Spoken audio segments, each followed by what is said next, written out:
Kalista, dari kemarin tuh aku tuh ngebahasnya tentang kewajiban atau hal-hal yang dianjurkan ketika kita melaksanakan ibadah puasa di bulan Ramadan ini. Nah, sekarang aku mau tahu nih sunnah-sunnah dari Rasulullah Shallallahu Alaihi Wasallam untuk kita ketika kita melaksanakan ibadah puasa di bulan Ramadan kita, supaya di kehidupan kita sehari-hari ini kita tidak tidak hanya untuk menerapkan kayak kewajiban atau hal-hal yang dianjurkan saja, tetapi sunnah dari Rasulullah Shallallahu Alaihi Wasallam juga. Nih, sunnah tuh ada banyak banget yang dari Rasulullah, kayak menyegerakan berbuka puasa, mengakhirkan sahur. Nah, kita juga dianjurin buat memperbanyak ibadah seperti itikaf, baca Quran, bersedekah. Terus ada sunnah lain gak sih yang dianjurin dari Rasulullah Shallallahu Alaihi Wasallam? Masih ada nih sunnah yang dianjurin Rasulullah tuh, kita tuh nggak boleh gosip, dusta, gibah. Nah, walaupun itu tuh dia maksudnya nggak bikin batal puasa, tapi dia bisa mengurangi pahala puasa. Berarti kalau kita ngelakuin hal kayak gitu, sama aja puasa kita tuh percuma gak sih, Kal? Kayak kita udah nahan haus, lapar, dan dahaga, tapi kita ngelakuin hal-hal kayak gitu, jadi puasa kita percuma, kita nggak dapet apa-apa, pahala yang kita dapet ya berkurang. Gak ada. Terus kayak yang tadi kamu bilang, kalau sahur itu kan bukan kewajiban, tapi sunnah dari yang diajarkan oleh Rasulullah Shallallahu Alaihi Wasallam. Nah, manfaat dan makna dari sahur tersendiri itu apa sih? Nah, kan kakak bilang nih, sunnah itu sahur itu kan sunnah yang dianjurkan Rasulullah kan. Nah, manfaatnya itu kita tuh bisa meningkatkan energi kita buat berpuasa, jadi lebih kuat. Oh iya. Terus ada manfaat lain gak sih? Manfaatnya tuh nih, kita bisa kayak menjaga stabilitas saat beraktivitas, jadi ya nggak lemes. Terus bisa mengkonsolidasi pikiran, memori, jadi kita bisa lebih cepat ngapalnya, lebih mudah gitu ngapalin sesuatu gitu. Dan gak gampang lupa juga gak sih? Karena dari manfaat dan berkah sahur tersendiri. Nah, dalam hadis Rasulullah Shallallahu Alaihi Wasallam, bagaimana sih beliau menggunakan atau mengatur waktu beliau untuk melaksanakan berbuka puasa di bulan Ramadan ini, supaya kita bisa nerapin apa yang beliau terapin juga. Nih, sunnah berbuka puasa kan. Nih, sunnah berbuka puasa itu pas lagi tenggelamnya matahari, terus azan berkumandang, nah kita langsung berbuka puasa tanpa menunda-nunda waktu tersebut. Jadi harus disegerakan dan bersiap-siap untuk berbuka puasa ya. Jadi kita juga nyambutnya harus dengan hati yang ikhlas dan senang ketika kita mau bersiap-siap mau menyambut waktu maghrib. Bener gak sih? Bener banget. Nah, terus di dalam hadis Rasulullah juga gimana sih Rasulullah tuh meningkatkan kualitas ibadahnya? Salah satunya kan dengan berbagi satu sama lain. Nah, salah satu manfaatnya kan untuk mengikatkan tali persaudaraan kita atau tali silaturahmi kita antar sesama muslim. Nah, menurut kamu dalam hadisnya tuh gimana sih?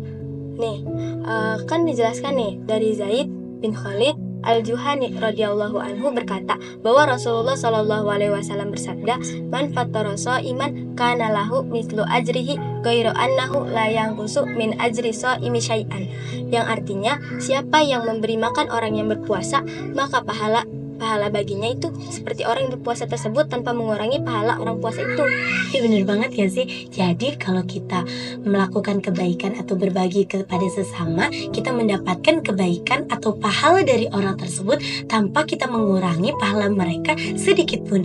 Jadi karena kita udah tahu nih ya Kal, kamu sama aku, kita harus sama-sama melakukan kebaikan, fastabiqul khairat. Jadi kita melakukan kebaikan, berbagi satu sama lain antar sesama muslim ataupun non muslim. Nah, di dalam hadis Rasulullah kan mengajarkan kita supaya kita berkualitas untuk tetap konsisten dalam menjaga pola tidur, pola makan, dan rutinitas sehari-hari kita. Gimana sih? Nih, Rasulullah juga ngajarin nih, kalau misalkan kita tuh kudu tidur yang cukup, harus tidur yang cukup, terus tidurnya tuh nggak boleh begadang, terus tidur siang juga emang diharusin biar nggak lemas. Ya, jadi kita menguatkan stamina tubuh kita atau daya tahan tubuh kita dengan tidur tersendiri. Nah, kalau aku dengar katanya dari tidur tersendiri tuh kita udah mendapatkan pahala ya, Kak? Ya, kan Rasulullah pernah bilang kalau misalkan tidurnya orang puasa itu adalah ibadah. Jadi tidurnya juga harus berkualitas dong. Ya, Maksudnya berkualitas tuh gimana sih? tidur berkualitas tuh tidur yang misalkan kalau misalkan tidur nih, jadinya kita tuh tidur biar energi kita tuh kumpul lagi, biar buat semangat buat hari berikutnya. Diniatin gitu ya. Ya, Jadi kayak yang tadi kamu bilang, untuk menjaga pola tidur kita dengan tidak bergadang atau melakukan hal-hal lain yang sekiranya tidak bermanfaat atau tidak berguna gitu ya. Mendingan daripada kita ngelakuin hal-hal kayak gitu, mendingan kita tidur aja gak sih? ya nambah pahala. Iya, udah dapet pahala. Dan Ramadan ini tuh segala hal yang berbau positif itu Allah lipat gandakan. Kayak yang tadi kamu bilang, tidur aja udah dapet pahala. Gimana kita melakukan ibadah-ibadah lainnya? Banyak banget pahalanya. Iya. Kalau aku dengar katanya yang tadi kamu bilang kan, kalau di hari terakhir 10 hari terakhir bulan Ramadan tuh kita dianjurkan untuk melakukan amal ibadah yang lebih ditingkatin lagi. Jadi amal ibadah kita di 10 Ramadan terakhir ini tuh harus lebih ditingkatin lagi. Itu kenapa sih? Nih, soalnya Nabi pernah mencontohkan nih, supaya kita tuh nggak terlena dalam kehidupan yang mau persiapan bulan Ramadan gitu, persiapan buat inian, buat Hari Raya Idul Fitri. Jadi biar kita nggak terlena di situ, nah diperbanyaklah ibadah, kayak misalkan banyakin tafakur, doa. Nah itu biar kita di 10 malam Ramadan ini kita tuh ada malam Lailatul Qadar juga. Iya, yang dimana malam Lailatul Qadar itu malam yang lebih baik daripada 1000 bulan. Benar Ya, gak sih? bener banget.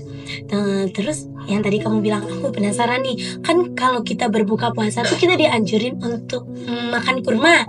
Nah, untuk makan kurma. Nah, kenapa sih kita dianjurin untuk makan kurma? Nih, karena makan kurma itu banyak banget manfaatnya. Dia tuh bisa nambah energi, bisa menambah energi kita buat beraktivitas buat sehari-hari. Sama kita juga kalau misalkan kita makan kurma nih, kita juga bisa meningkatkan stamina, terus bisa menjaga kadar gula darah, terus bisa mencegah sembelit. Oh, jadi manfaat dari makan kurma, walaupun hanya satu kurma nih ya, itu manfaatnya banyak banget. Bukan cuma manfaat yang diberikan lewat jasmani, tetapi lewat rohani juga. Bener banget gak sih? Berarti kita nih disunahin untuk makan kurma. Jadi kalau buka puasa dianjurin ya Kal. Jadi kamu nih kalau buka puasa harusnya makan kurma dulu gitu. Makan kurma juga disunahin, ganjil. Jadi kayak tadi aku bilang, satu juga nggak apa-apa kan? Gak apa-apa, tapi lebih baik 3, 5, atau 7. Jadi manfaat dari makan kurma tuh banyak banget ya yang Banyak tadi. banget. Oh iya, apa sih pesan atau motivasi terakhir kamu nih ya, supaya di bulan Ramadan ini tuh kita bisa meningkatkan ibadah atau kualitas kita yang tadi aku bilang tuh sunnah-sunnah, kewajiban-kewajiban yang harus kita lakuin di bulan Ramadan ini. Pesan dari aku sih lebih memperbanyak ibadah ya di bulan puasa ini. Terus menjaga diri, dan kita juga harus memperhatikan sunnah-sunnah kecil yang emang kita nggak tahu. Ya, tanpa kita sadari segala sesuatu yang positif yang kita lakuin itu adalah sunnah yang diajarin oleh Rasulullah SAW. Ya, dan di setiap sunnah itu pasti ada hikmahnya, ada manfaatnya. Nah iya, itu yang tadi kita bahas kan, hikmah dari sunnah yang diberikan atau yang diajarin dari Rasulullah SAW untuk kita terapkan di kehidupan sehari-hari kita. Ya, Ya udah deh, makasih banyak Kalista. sama-sama.